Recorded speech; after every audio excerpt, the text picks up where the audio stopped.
pantacourt et barbe longue.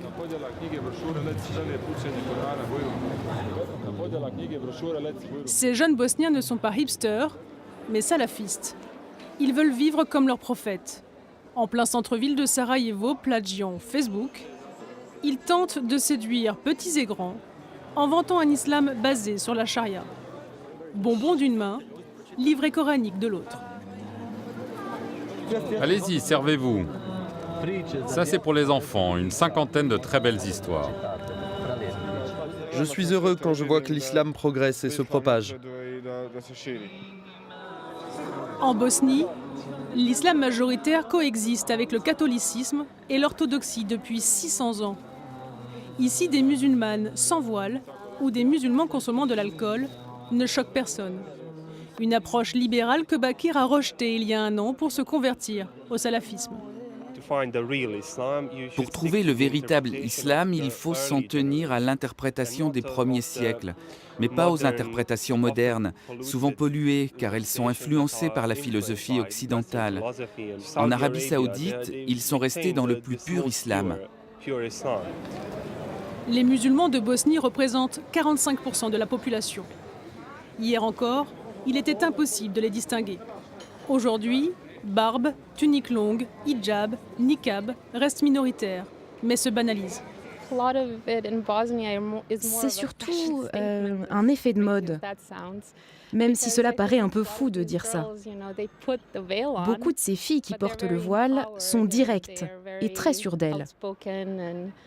Mais je sens que c'est un changement par rapport à ce que nous sommes réellement.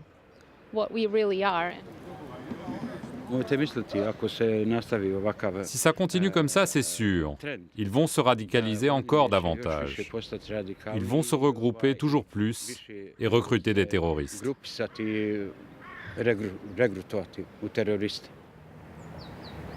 Rejetés par une majorité de Bosniens, les salafistes vivent en marge. Mirsad et Azra sont tous deux nés ici, à Sarajevo. Aujourd'hui, le couple s'est engagé dans l'humanitaire. On ramène un fauteuil roulant à une petite fille de 7 ans, Sarah. On avait lancé une action pour elle. La petite fille est atteinte de plusieurs maladies lourdes. Ces photos seront postées sur la page Facebook de son ONG islamique pour générer des dons. Salam alaikum. Alaikum salam. Il faut juste gonfler les pneus. Qu'est-ce que tu en penses? Est-ce qu'on peut rentrer voir Sarah? À la première rencontre, la petite avait pris peur et pleuré. Mais elle a fini par s'habituer au voile intégral. Ici, les soins médicaux coûtent très cher. L'aide matérielle et financière offerte par Azra est une bénédiction. Croyez-moi, on a travaillé autant qu'on a pu. On ne s'est adressé à personne. On n'avait jamais demandé de l'aide à qui que ce soit jusqu'ici. J'ai fini par le faire publiquement pour la première fois quand j'ai contacté Madame Azra sur Internet. On s'est vraiment battu jusqu'au bout. Un Bosnien sur 5 vit sous le seuil de pauvreté. Difficile de résister à une prise en charge entièrement gratuite. Dans le quartier de Sarajevo où ils habitent, malgré les apparences, leur métamorphose est mal perçue. Convertis au salafisme depuis 20 ans, ils ont affronté insultes, crachats et même agressions. Mais peu importe, ils sont persuadés d'appartenir à une avant-garde éclairée. Je ne porte pas que du noir, je porte ça aussi. En fait, j'ai longtemps été hippie et je couds aussi pour les sœurs. Conformément aux prescriptions d'Allah, c'est comme ça que les femmes doivent s'habiller. Pour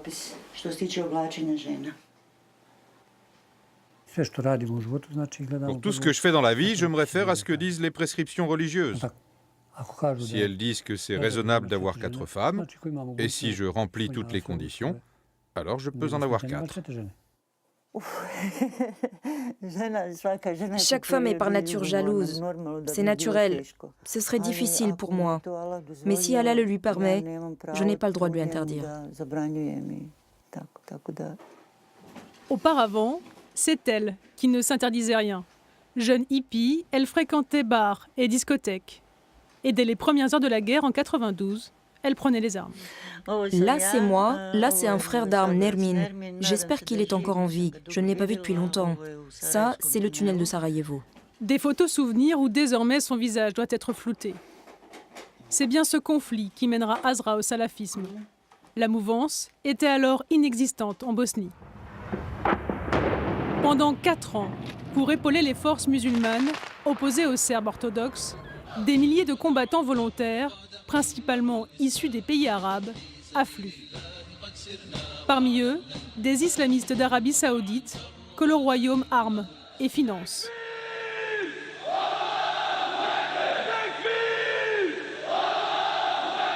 Ces djihadistes importent le salafisme dans les rangs de l'armée bosnienne.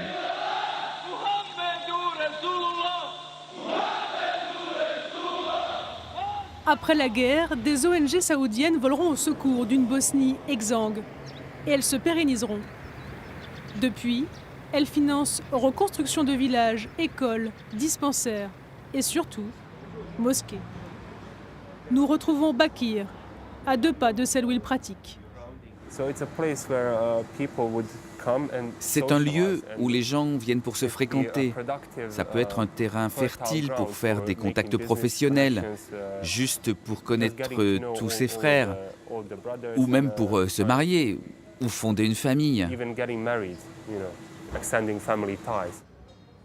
Son professeur de Coran l'a coopté comme directeur d'agence immobilière auprès des pays du Golfe. Depuis quelques années, la Bosnie est leur nouvel Éden touristique. Ils y bâtissent des villages de loisirs. Et bientôt, cette ville, 100% islamique, à 2 pas de Sarajevo. Valeur, 4,5 milliards d'euros, c'est l'équivalent d'un tiers du PIB annuel de la Bosnie.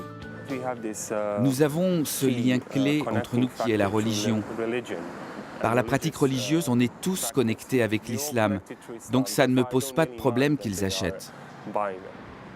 En 2008, pour 20 millions d'euros, les Saoudiens érigent la plus grande mosquée des Balkans.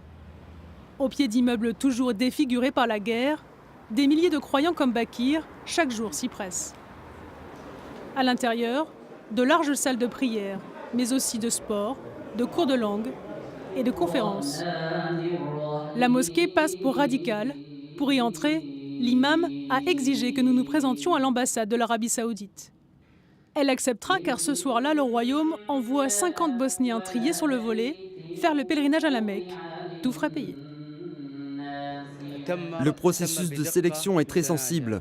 On essaie de choisir l'élite parmi les gens de la vie publique, de la vie culturelle et de la vie religieuse ou politique. C'est un processus équitable et honnête. Riyad finance aussi les études supérieures en Arabie saoudite de jeunes qui reviennent souvent avec une conception de l'islam très différente de la tradition balkanique. Oui, il y a quelques individus qui ont été influencés d'une certaine façon, qui est d'une manière très saoudienne. Je ne nie pas. Mais ils ne sont que quelques individus, ils ne peuvent pas former une véritable force. Et pourtant, si la Bosnie importait les djihadistes pendant la guerre, elle les exporte désormais. Septembre 2014, des combattants de l'organisation de l'État islamique partent à l'assaut de l'emblématique ville de Kobane, en Syrie. Sur cette vidéo, un échange radio en bosnien.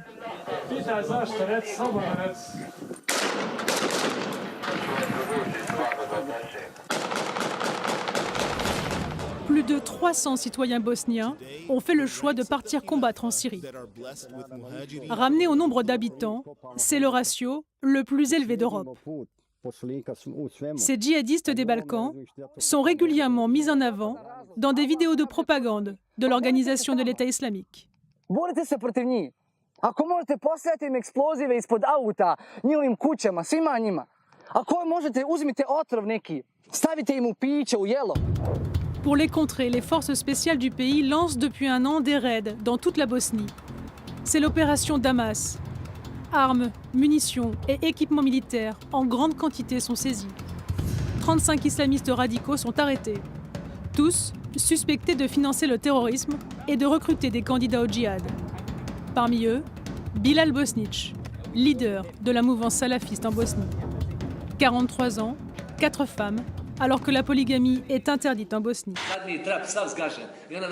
Membre éminent de Daesh, il prêchait l'instauration d'un État islamique sur toute la planète.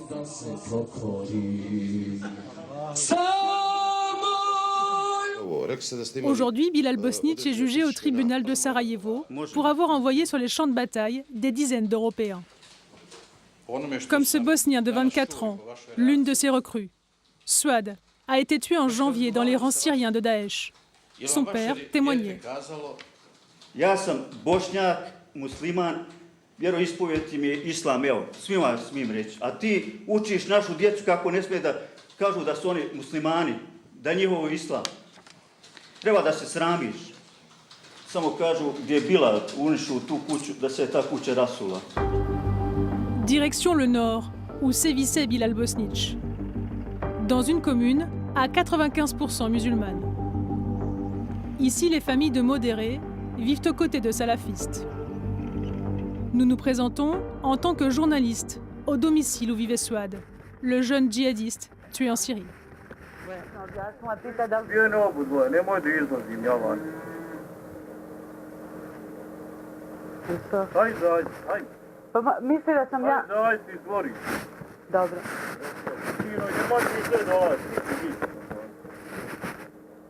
Le salafiste qui nous menace en dissimulant sa main droite est l'un des frères de Suad. Depuis le conflit, la plupart des terrains et propriétés sont à vendre ici. Une aubaine pour les salafistes désireux de vivre entre eux en respectant la charia. Bilal Bosnić y achetait des terres pour ses adeptes. Filmé en caméra discrète, des habitants confirment.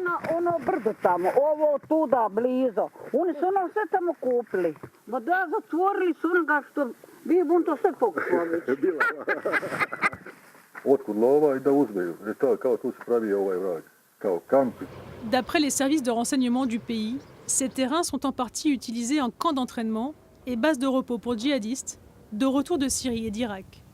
À proximité, l'une des mosquées de la commune. L'ancien imam a témoigné contre Bosnić. Il a été agressé 5 fois depuis et a dû quitter le pays en septembre. Son successeur refuse d'en parler, mais il veut bien nous livrer son propre avis sur ses départs pour le djihad. L'alcool, la drogue, les départs pour le djihad, pour moi, tous ces problèmes chez les jeunes se valent. Il faut savoir les appréhender. Il s'agit d'enfants malades, mal éduqués. Nous devons les éduquer et les rapprocher de la mosquée. Dans la salle de prière, quelques salafistes se mêlent aux fidèles habituels. Une situation loin de faire l'unanimité. Il y a plusieurs courants, l'un salafiste, l'autre modéré. Notre imam pratiquait le modéré, l'islam traditionnel d'ici. Cet imam-là, lui, il est, je pense, salafiste. Il se présente comme appartenant au courant modéré, mais parce qu'il est obligé vis-à-vis de la communauté islamique. Est-ce que vous pensez que les salafistes ont gagné ici? Quelque chose comme ça, oui, oui. Quelques secondes plus tard, nous sommes mis en garde.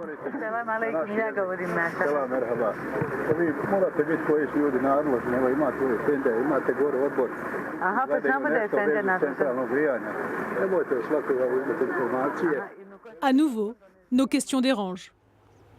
Pour en savoir plus, nous décidons d'aller à la rencontre de cette maman dont le plus jeune fils a croisé le chemin de Bosnić. Son enfant se bat désormais depuis 1 an sur le front syrien. Je n'aimais pas le voir partir avec eux. Il partait la nuit prier et lire le Coran. Mais le Coran, j'en ai un, je peux prier ici quand je veux. On ne va pas prier chez les autres, traîner avec ceux qui portent la barbe jusqu'à la taille. Pour moi, ils ne sont pas musulmans. Ils manipulent des mineurs et les emmènent Dieu sait où, loin des leurs. Si eux sont musulmans, Allah le sait mieux que moi. Mais pour moi, ce ne sont pas des musulmans. Elle n'a plus rien de lui.